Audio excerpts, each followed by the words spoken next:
What's up, y'all? This is your girl J Coy, and welcome back to the channel. And if you're new, welcome, welcome. And if you're not, you already know what it is. Okay, you already know what it is.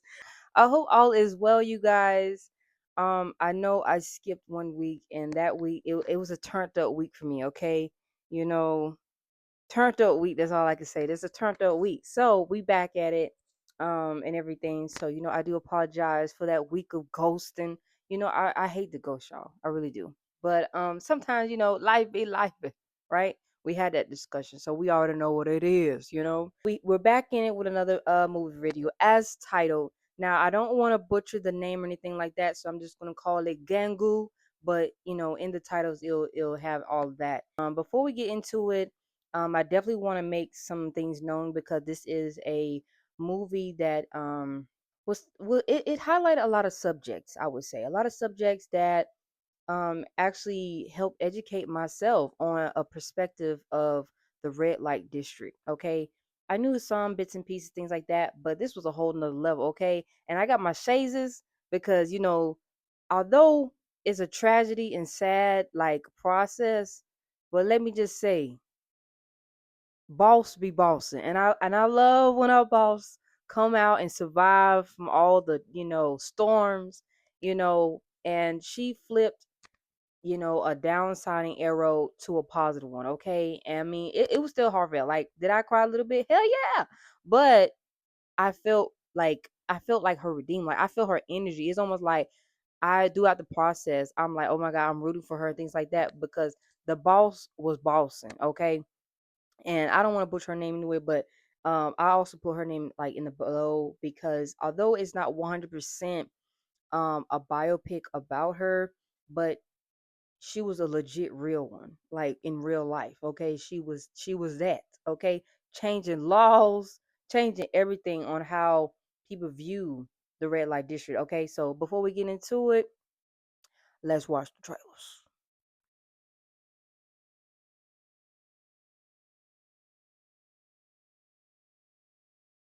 All right. So before we get into it, I do have a disclaimer that I made sure I wrote down so I won't forget, right? Because it does come with it. Before we dissect it, on the behalf of the creators and producer, I do want to make it known that this film is not intended for any downgrading or disrespect to any religion, community, or language. This film is based off a chapter from the book, which I will put in description below, because I cannot pronounce that properly, but the book is titled Mafia Queens of Mumbai. I hope I said it. Either or.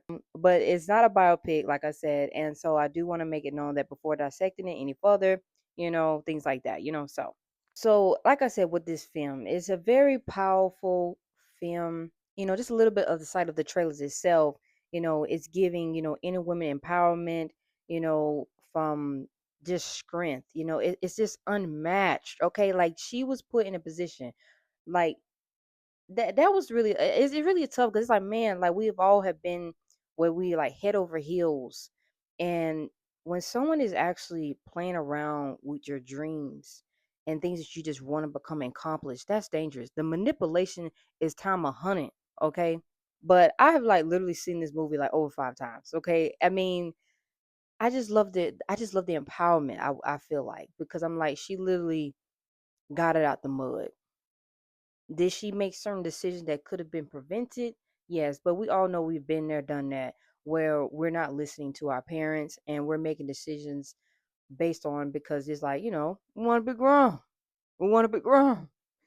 So, pretty much in the beginning of the movie, it starts off with a sincere but badass scenario, because it's like when you started off, it's like, well, okay, who is this lady, how it came to be, and purely she could relate to the young lady that was basically being trafficking into this society, and in this red light district, which takes place, I believe, somewhere in Asia. I don't know exactly, but I will clock myself in the description, because right now it's definitely not clicking on the top of my head. But I do know that I don't think the red district is currently in that place anymore. I think it got shut down, things like that. Okay, so I'm just trying to make sure I do have my facts straight. But if I do not, I do apologize, and I will clock myself in the description below. I just have to make that known, make that known. But And so, it just gives off like, who is this woman and why, why is everybody respecting her? And it goes into a flashback. It shows you how did she become so respected in the red light district, especially in a district where women are highly disrespected and downgraded because of their position or what they do. And so in the film, it automatically shows you like, and I love the soundtrack. Oh my God.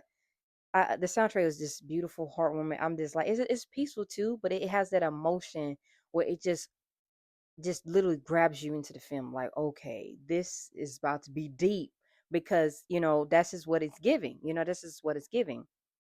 And so it gives you that flashback to where how she started off, because the girl was saying that she just got married, and basically she just didn't know why she was there, and kind of find out her husband sold her into this brothel. And in this time frame, it was very common that women would get married and their husbands would sell them off for money. And sometimes the money don't even be worth a lot than what you think it is. And that's what even makes it more like tragedy, because it's like, dang, all these women, it's not like they chose to be in that position. um it's just they got married, and at that time, if you get married, it just seems like your husband owns you or whatnot. And it just makes it messed up. So going to the flashback, and we're just gonna call her boss lady. I'm just gonna call her boss lady. Okay, she was a boss before she became the boss. Okay, going back to the boss lady past, you see her very vibrant, very culture in tune. I love that dance. I don't know what dance they do, but I want to learn it one day. I think it's really fun. But you see that she's loved and surrounded. You don't really get a chance to see the parents, but the parents play a big role into um, her emotions as well. So, but it shows that she was very loved, taken care of. One of the rare breeds in a sense, because I think she was like I think they titled her was a Gangu or Ganga. Not 100% sure on like if that's like a particular tribe or a particular like a royalty area, but I think that was like pretty fancy or just honorable type of people. But she was very religion, parents prayed, things like that. Like she was very in tune, like I said, with her culture or just with her family. It shows that. And so next thing you know, it goes to where the backstabber, aka her husband, okay, he manipulated her at the finest, and I'm gonna say that fullest because he knew that her dreams was always to be an actress, just to be famous, things like that. And so he basically was saying that he had an aunt that could make her dreams come true. And she's like, "Oh my God, this is what I always wanted." Basically just giving her stuff that, she's always dreamed of. And so it's like she's so excited. And so it's like, she's like, "Okay, oh, well, let me tell my parents." And it's like, "No, no, no. Can't tell them. No, they not gonna agree with this." So and she asked a serious question, like, because at this point, the fact that she's not telling her parents and she's willing to run away for the sake of her dreams, that was a tough decision, because it's almost like, this is my dream, this is something I really want, and I know I could put my all into it. Okay.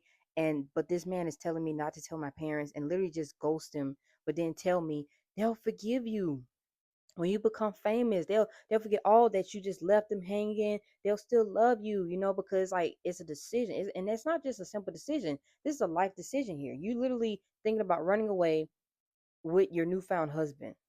Okay, you get married secretly, I believe. So the family didn't even know that she got married with this man. They wasn't aware. And it doesn't show exactly if the family was a fond of him marrying her or just their relationship. It doesn't really show that, but it showed that it was like that moment in time she was really debating on making that decision. So she asks him, like, "Do you love me? Like, do you really love me?" Because it's almost like she's about to risk it all, but not only for the sake of the love, but also for the sake of her career. Okay, she's about to pour into it 1,000%. Okay, and that's rough, especially when you're like, that your family loves you, they'll be there, they're going to try their best to guide you in all possible ways, and to where if you wanted to find that, it might come with a price that you can never, basically never repay. And so she took that faith. Okay, hopping on the train, you know she's happy but she's nervous. Okay, He's just acting normal. But the thing is, the way he ain't even worried about the fact that she's nervous. He's not really counseling her, or not even counseling, but just comforting her about the decision that she just made. He's just like, "Hey, did you bring this? Did you bring that?" I feel like that should have been the suspicion as is. Like, why But the stuff that she brought were vulnerable items, precious items to her family. So it's almost like, girl, what you doing? And then she ended up bringing her mother's praying keys because she felt like if things go south, her mother would look for her because, like, if she might not look for her directly, but she would look for her because of her praying keys going missing, and she can't live without her praying keys.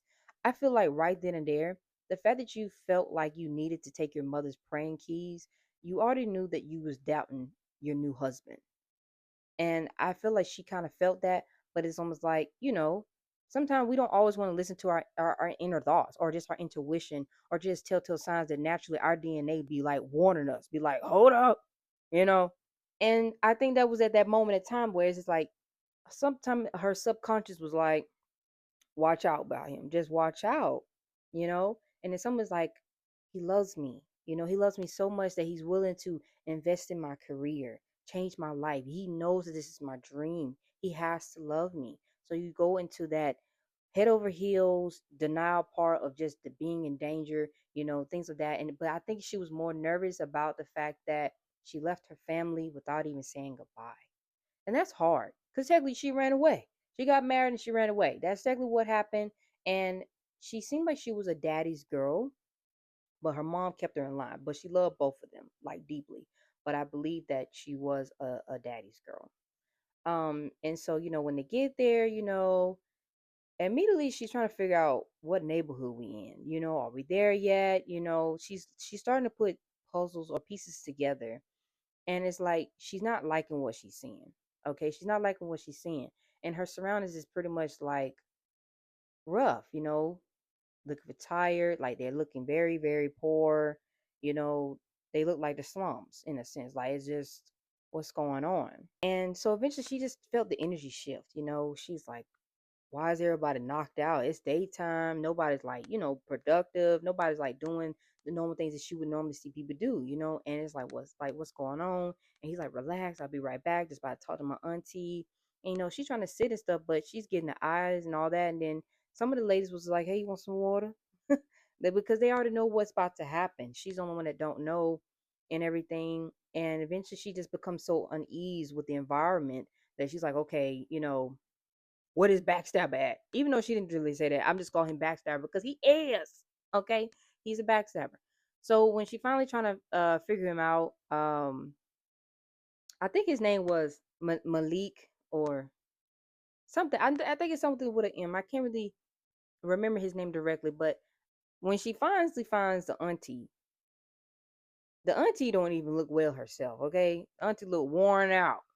Okay, years have passed her drastically, and she probably could be young, but she just looked tired and worn out. But it's almost like, oh, he done outdone himself. She like jackpot at the finest. Okay, because it's like she was a boss lady was just rare. So she's like, wow, he must really love you. He gonna change your fate, girl. And he did change her fate. So she's like, okay, where he at? And she's like, it's nice to meet you, things like that. She want to be honored, but at the same time, it's like, okay, I don't want to be famous. Like, if this is what this is gonna take, I don't want to. Like now, she's having second thoughts, and and it's like, oh yeah, he's just setting up some stuff. Go right ahead. And that's that moment when she realized this ain't where she thought this was gonna take her. Trapped in the room, I don't know for how long exactly, but I know, she was just crying out for her mother. She didn't want to eat, she didn't want to drink. Like she literally lost the last nick of hope by being trapped in that room. And they kept her in that room for quite some time. I want to say maybe a week, 3 days tops. Not really sure exactly how long it was. I just know that she was fatigued of crying and yelling and asking for help because she realized that there was no help coming. This is your new home. This is your new identity. Everything you once knew had to die. And in order for you to, either survive and this and that, because the thing is they're not going to kill her. And that's not what it was. And it's like for her, it's like she also had that fire. Okay. She had that fire before she knew she had that fire. And so she transitioned to herself. She felt broken, she felt lost, she felt, you know, probably a lot of emotions into that night when she first decided, like, okay, I guess it's my life, right? She gave up, things like that.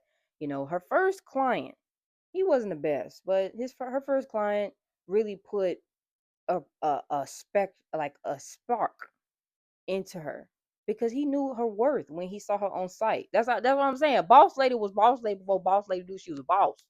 Okay, and sometimes it happens like that. It just happens like that.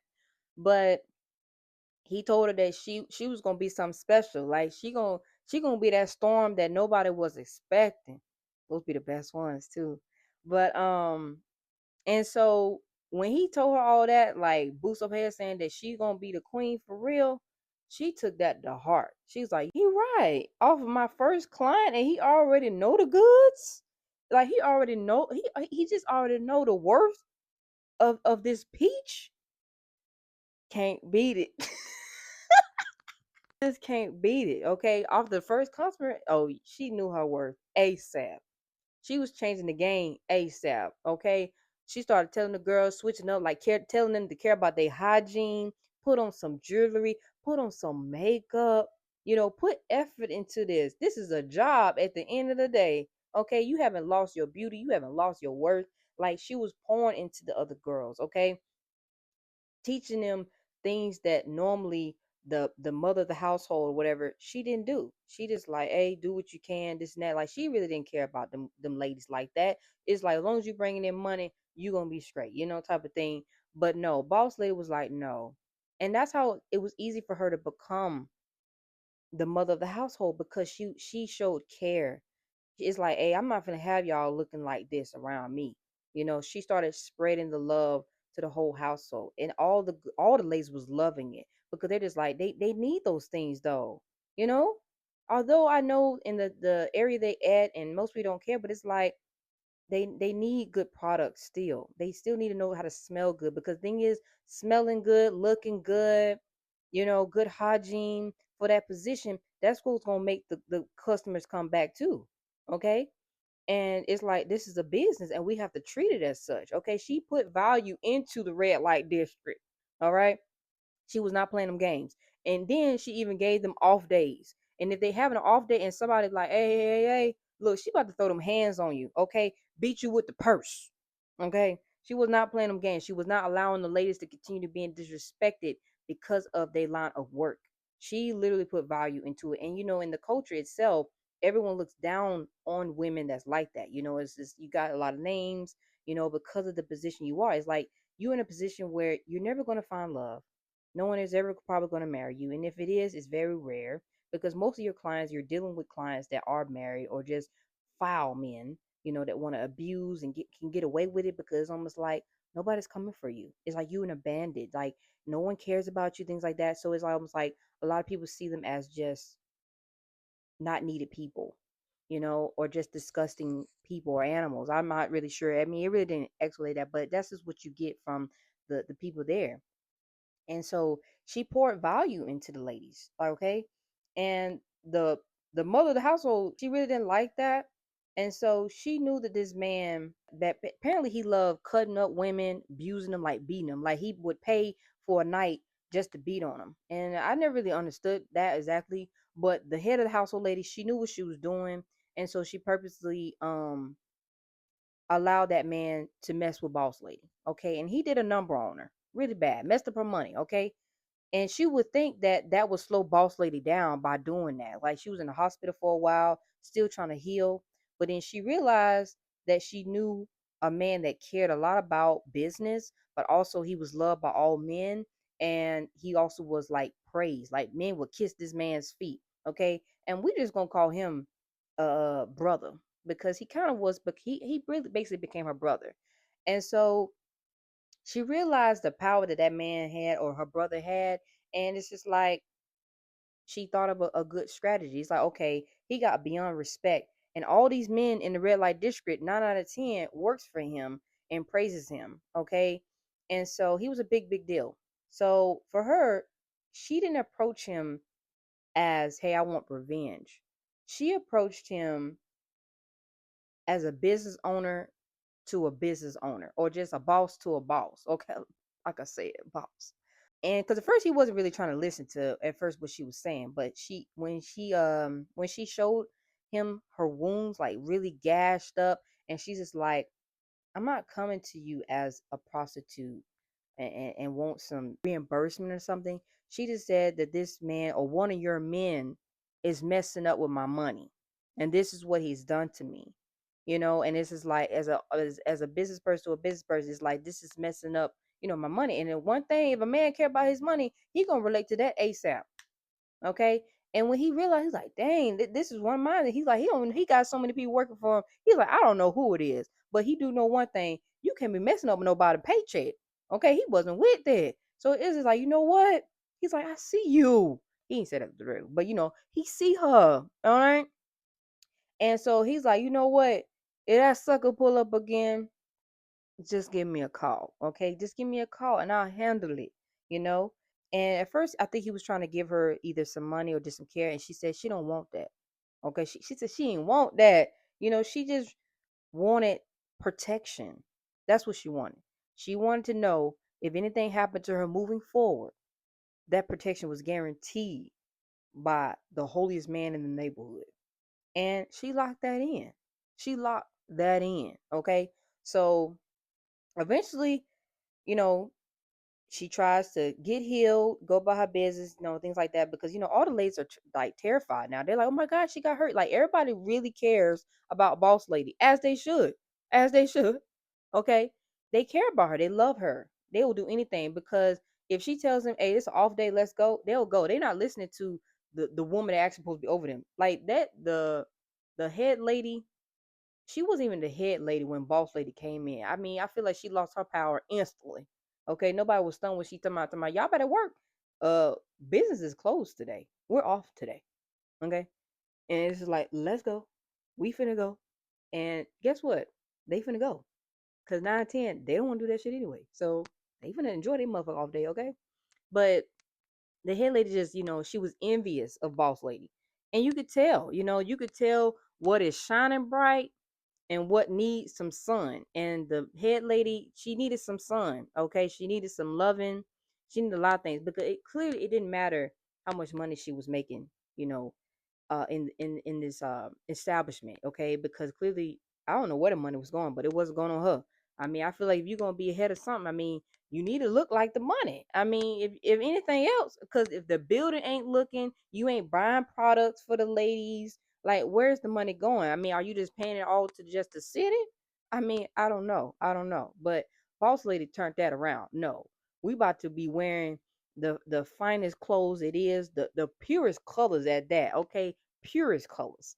I mean, the whites that she had on was so many whites. I was just like, I don't think I've ever seen that many type of shades of whites. But there's so many different shades of whites, and each of them means different things. Okay, just beautiful. But let me stay on topic. But anyway, so the head of the household, she tried to pull that stuff again. Okay. Guy came back, under hours and things like that. And, she allowed him to do it again. Like, you got a special client. Now, of course, all the other ladies like, oh my God, don't do it. Don't do it.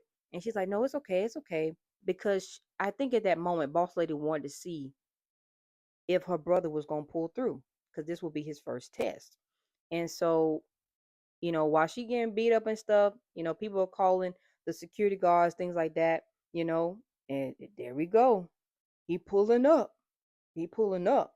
And he got his men to yank out that abuser and beat him up. Beat him up so bad that unconscious, probably gone. Okay. But he beat him up in a way to where he made that known to the neighborhood. If you mess with her, this is what's gonna happen. Like everybody in the city saw it. So now at this point, Boss Lady's like, oh, I'm invincible now. I'm gonna tell this head lady what I ain't gonna do if I don't feel good, and if she dared to try to tell me I still need to do what she need to do, I'm just gonna call my brother over here and we gonna see what it do. Okay, that's what it was. And so after that moment, Boss Lady literally officially became Boss Lady. Okay. And I was happy for her because it's like she'd been through a lot up to that point, and she was still trying to uplift people and show the love around people. Like even though she understood that this is a business, but she tries her best to give people choices to where if you feel like you can go back to your parents or go back to where you was and be accepted, then all right, go. I'm not keeping you here. But when you realize that you have been sold off and been stamped in a way that people know that you're officially part of the red light district, it's like I still got an open door for you. I still accept you, but you still got to work, because it is what it is, type of thing. So she was more just nice, although business is business, and she was aware of that. But she gave the ladies chances because most people, if they ever get, sold off, the idea is I can just go back home. But from what I know, they said that that's not the case.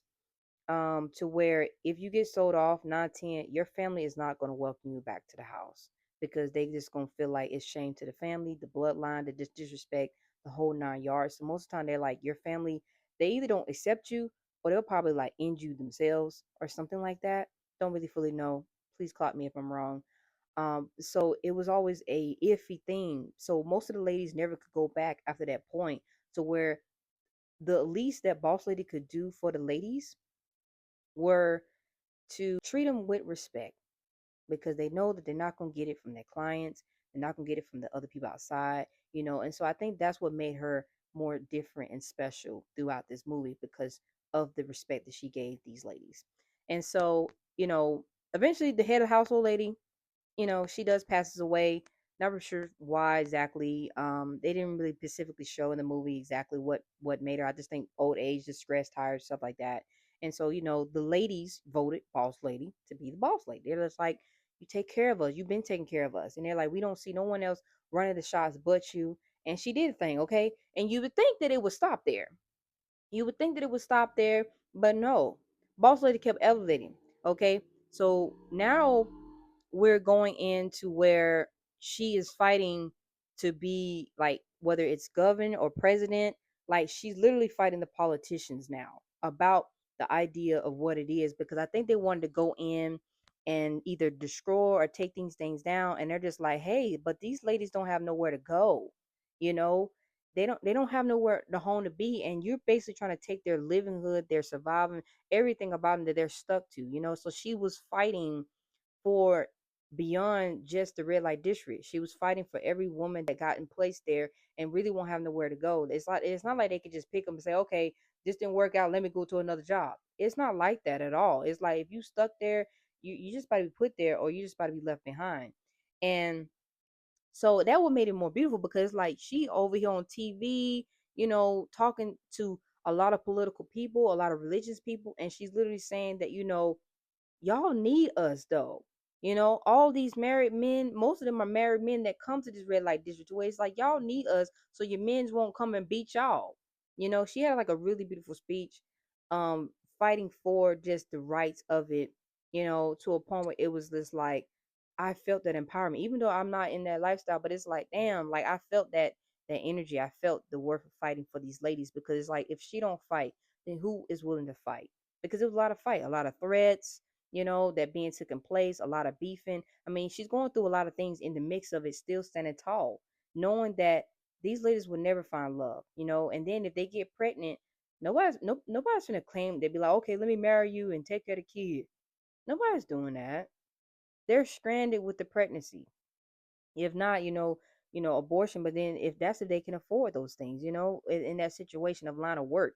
So and then the diseases, things like that, like the list can go on, of what it is. And to where, boss lady just really felt like their job is just as important as any other job and they need to be treated as such. It's just like, yeah, everyone has a position, but it's like we keep a lot of people in line because we take the end of it. Our ladies do things that they probably can't even get at home, and but yet y'all look down on us and this and that. Like it was a lot at hand. And it was a little sad because it's like, boss ladies sacrifice so much to pour into those ladies, into the neighborhood as it is, that she gave up her love life.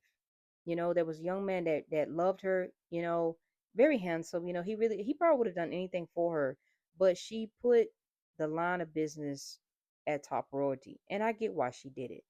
Although she probably really wanted to find the love because, truly love, but I know that she was scarred because like the first time she felt love, the man sold her off. And that's a hard time to come back from. it's a hard feeling to just forget, and to where it's like you don't want to trust men after that. And although she didn't, but she knew that this guy was very genuine, and she knew that he would have never done that to her.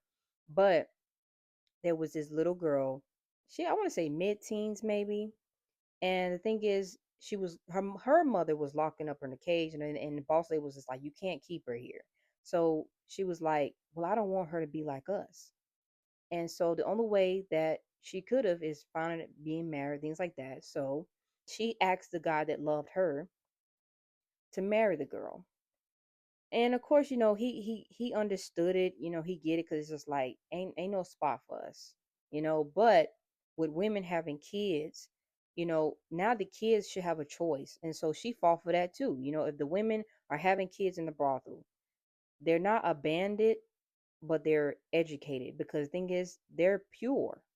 They're still pure. So they don't have to fall into the line of footsteps of their mothers, because their mothers was forced to place there and things of that nature. And so she fought for education. And of course, they even gave her a hard time. They're like, oh, well, who's the father? And I want to say I think she said Jesus. I don't think she said. I think she said somebody, and it was funny because it was like the all gods of all gods. I want to believe, and she was just like, that's their father. You can put that on the paper right there. It was funny. I thought it was really hilarious. Very comical at times. But she just fought for a lot. So that's what makes it a beautiful film. But it's like you also feel the heartache. Of somebody that wants to be loved, but feel like love just can't be in this time realm, that she's willing to just sacrifice everything for a bigger cause. And at the end of the day, although she wanted to be an actress and she wanted to be famous, she did become that. She became famous. She became on TV. Everyone was starting to know her name. Like, she really was becoming that big area, to where it's almost like, wow, I mean, I kind of am getting the actress treatment, because people love her, people support her. And it wasn't just for her looks, but it was for everything that she was doing for the community. It was just bigger than her. The movement became bigger than her. And through all that trim that she was going through, she survived and all that. And that's what made it lit. That's what made it boss material, okay? That's what made it boss material movie, all right? Don't play them games. When she pull up, y'all already know what it is. Y'all already know what it is. So I just really felt like it was a beautiful film, very empowering, mainly because of just where she started from and how she ended. Just beautiful. It was sad, more of a heart feeling, because this was like, I wanted her to find love. I was just like, find love. Like, you can find love still. Like, I was hoping that she did find love, and I was happy that she was going on a date. But, for it to turn out, I'm like, dang, that was a really tough decision. Like, I understood it though, but I wanted her to find love. I thought she was beautiful inside out. And when I did do some research, I still feel like a beautiful inside out, and she just made a difference. And I do know that her power lasted into the I think the day that she passed away, or like originally, like in real life. And it's funny because everybody respected the red light district until she passed. And that's when everything changed. And I think that's when they were like, okay, she's not here no more, you know. But she was fighting for more than just, you know, her. And I just feel like they should look beyond that. But they was only doing it for her. And so, it's like, well, that was it, But once her reign ended up just disappearing, it's like they didn't really care moving forward, But definitely beautiful, emotional film in a sense, but more so empowering. At least in my perspective, I feel like it was very empowering. If y'all have seen this movie, definitely let me know what y'all think down below. And if you haven't, I mean, I definitely recommend check it out.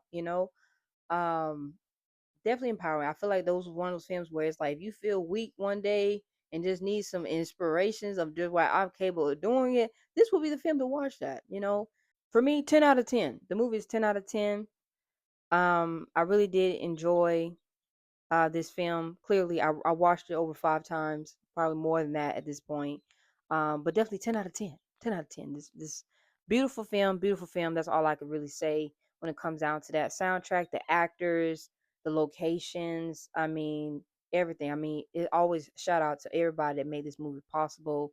And If you haven't checked it out, definitely check it out. Um, I feel like I had a lot more to say, but I think that's pretty much good. And whatever I did not say on today's review, I definitely will put it in the description below. Hope you guys did enjoy this review. And if y'all did, please let me know what y'all think in the comments below. You already know. But until next time, you guys, peace.